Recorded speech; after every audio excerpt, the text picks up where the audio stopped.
Hi there, my name is Paul Syker and I'm the CEO of Advanced Recruiting Trends. Recently, a colleague and I were discussing the exact point at which her firm should be extending formal written offer letters to candidates they hope to bring on board.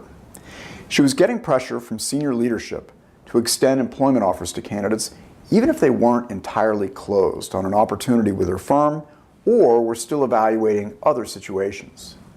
The basic idea in the minds of these managers was that it's better to put an offer out there, if only to affirm interest in a candidate and keep the dialogue flowing.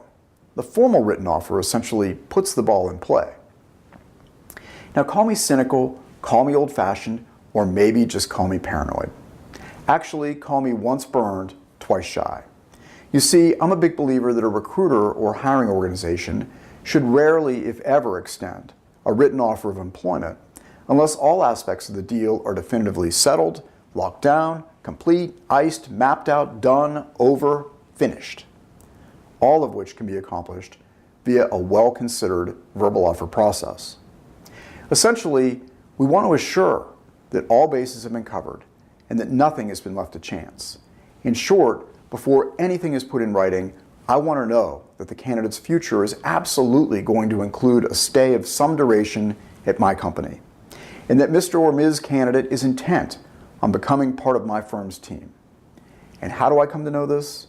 Because I've taken the time to thoughtfully outline and extend a verbal offer that assures that any subsequent written offer is nothing more than a formality.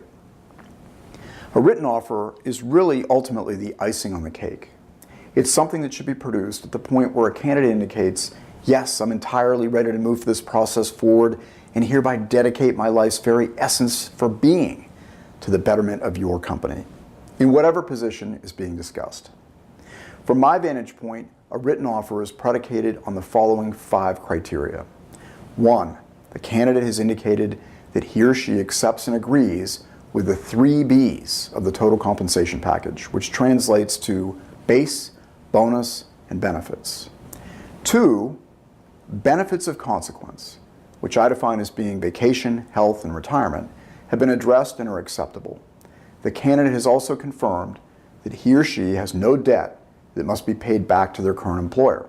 These would typically include relocation reimbursement, tuition reimbursement, training reimbursement, etc. 3, the candidate has provided a tentative start date that works for everyone. 4, the candidate has agreed that entertaining, let alone accepting a counteroffer from his or her current employer is flat out off the table. 5, the candidate has agreed to terminate other discussions and/or prospective opportunities with other firms. I'm going to carefully assure that I discuss each of these issues with a candidate prior to putting anything in writing. In most cases, a majority of the compensation elements should have been discussed and qualified at a much earlier point in our relationship with a candidate. So in large part, we're really just validating information we should have acquired or shared previously, as well as making sure that nothing has changed. Now, certainly there are other schools of thought, other philosophies around when to extend a written offer.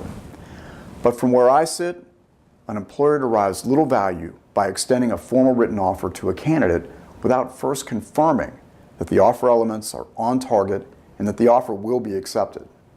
Extending a detailed verbal offer at least gives us the opportunity to trial close the candidate and determine whether there are any potential candidate concerns or issues. Simply extending a written offer without pursuing a pre-closing process is not so different from throwing something up against the wall and hoping that it sticks. In this regard, the offer extension process is very similar to the endgame strategy in chess. If you handle it thoughtfully, if you handle it strategically, you're going to successfully close more deals while wasting less time. And that, of course, is our overall objective. Thanks for your time and consideration, and I hope that you found this short video blog to be informative. This is Paul Syker wishing you ongoing recruiting success.